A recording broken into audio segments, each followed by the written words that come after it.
Okay, so Venezuela in the north coast of South America has the world's largest proven oil reserves. So, uh, yeah, those are a very important resource for the world. And there is a history of Venezuelan leaders, especially Hugo Chavez, during the early 2000s, who was a very vocal critic of the United States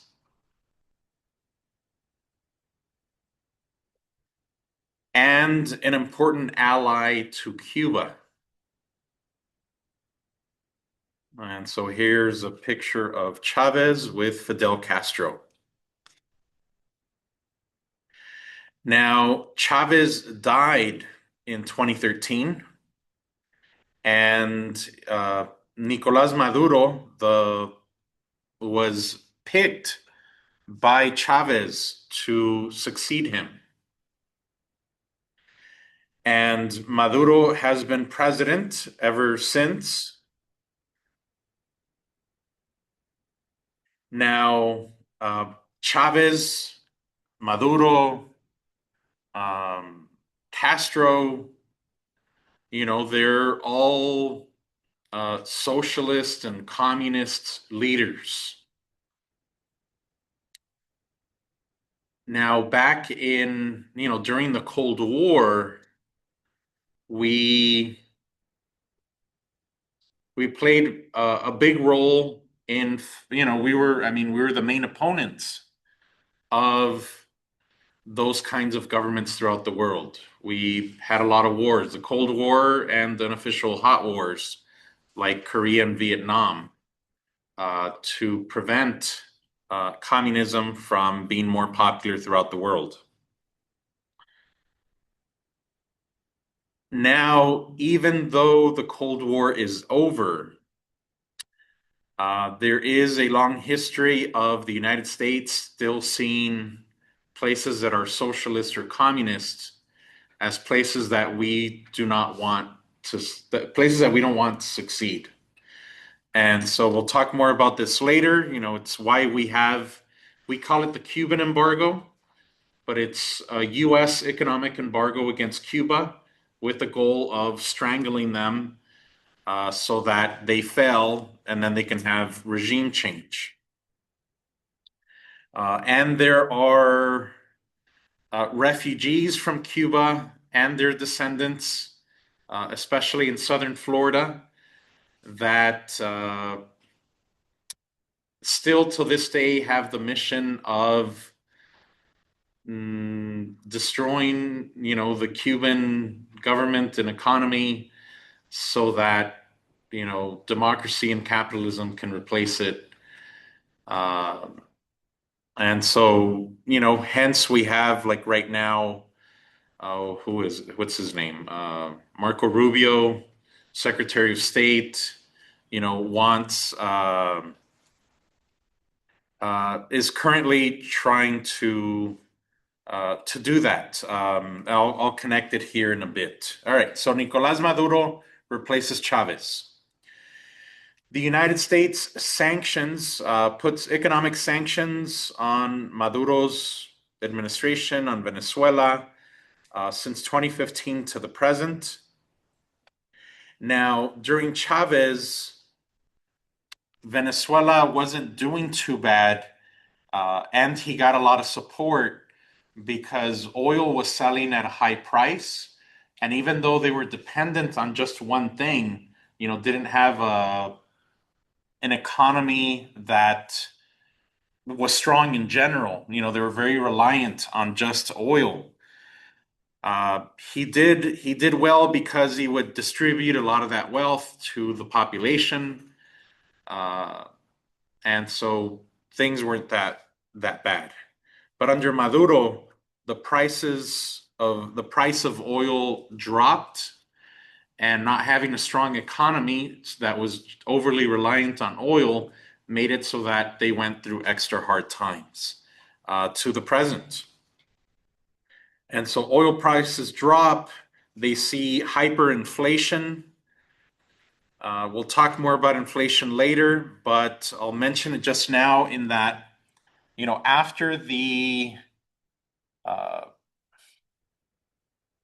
after the pandemic in the United States, we experienced some inflation.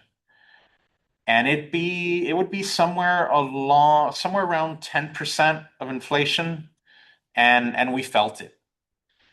Well, there's places in Latin America, including Venezuela, where their inflation is not 10%, but 100%, in a year, 500% in a few years, some examples of 1,000%. Imagine a situation where you have $1,000 and they can only buy you what $1 buys you now. It's the situation that they were in, where there were, some people were in situations where they needed, like 100,000 of their currency to buy like a loaf of bread, where it was uh, more practical to burn the money for warmth than to use it. And so it's extreme hyperinflation. Yes. So say like a box of cereal costed like $3 during this inflation, it would cost like 3,000. Yes. Yes, exactly. And in 2024, there was an election that is believed to have been rigged. And this connects to when you learned about different forms of caudillismo. One of the ones you learned about was imposición, where a person who's already the president finds ways of trying to extend their presidency beyond, with things like fraudulent elections.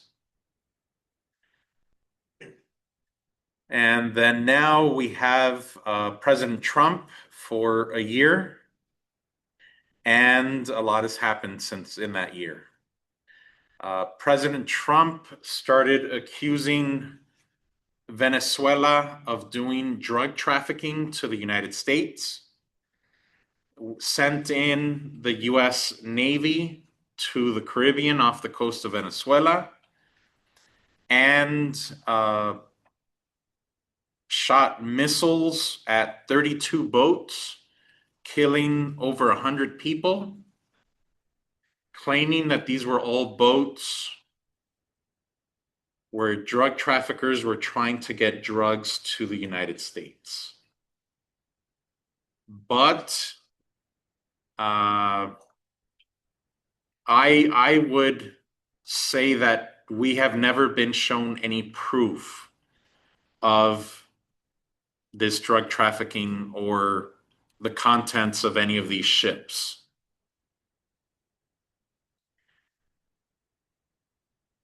There's, and Venezuela, like lots of other parts of the world, you know, uh, has drug trafficking going on within their borders, and and going to other places. But they are responsible, I forget, for something like maybe 1% of drugs that get into the United States. So it's really an exaggeration or looking for an excuse. Again,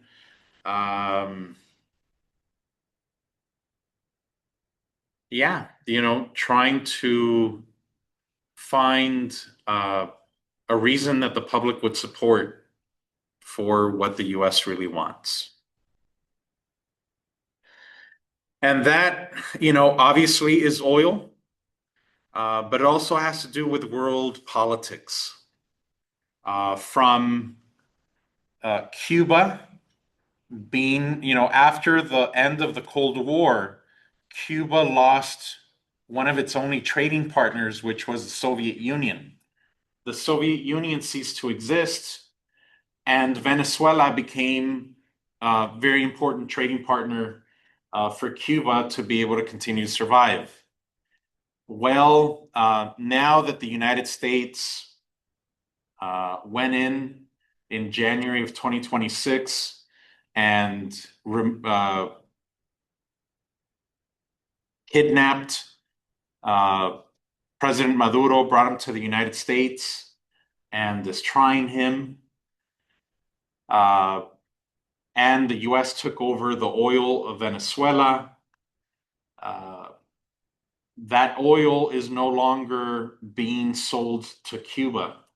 And so Cuba right now is going through blackouts and extra hardship because they don't have access to oil.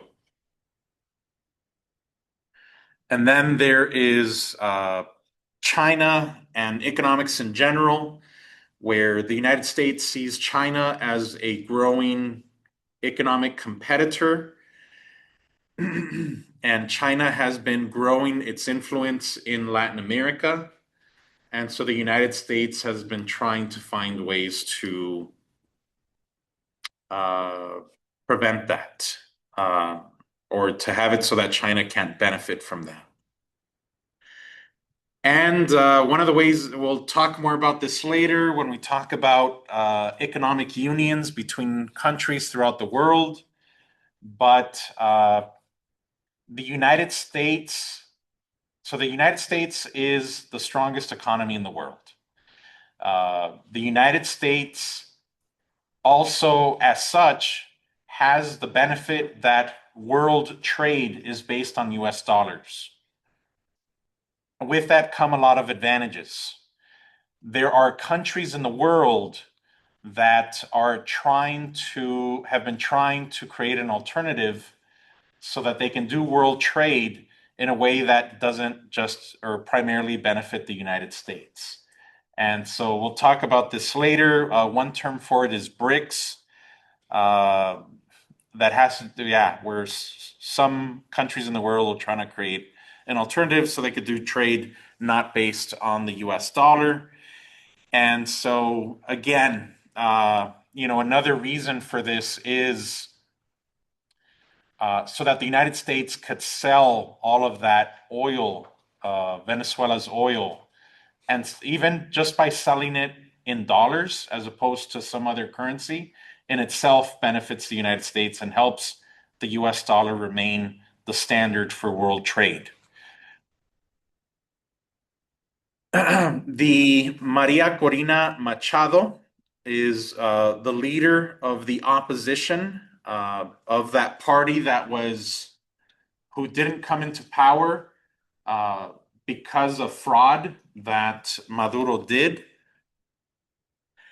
And for her role in trying to bring democracy to Venezuela, she was awarded the Nobel Peace Prize last year. But to try to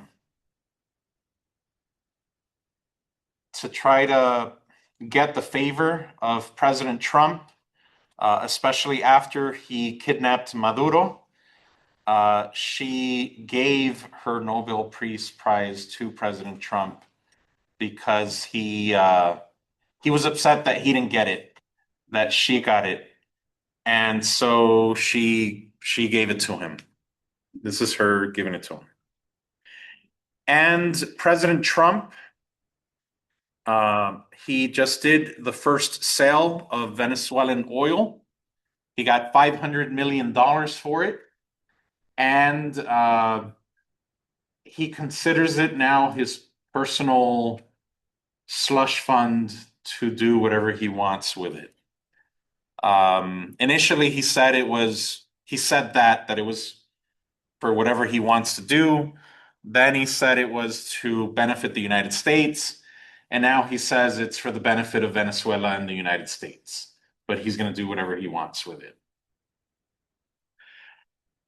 So when President Trump kidnapped the president of Venezuela, brought him to the United States, I think it was on January 3rd, brought him to the United States and is in prison in the United States, being tried. for his role in drug trafficking. I think the vice president of Maduro, Delcy Rodriguez, is now the acting president of Venezuela. And it's unclear what's going to happen. Initially, President Trump was saying he's now the leader of Venezuela.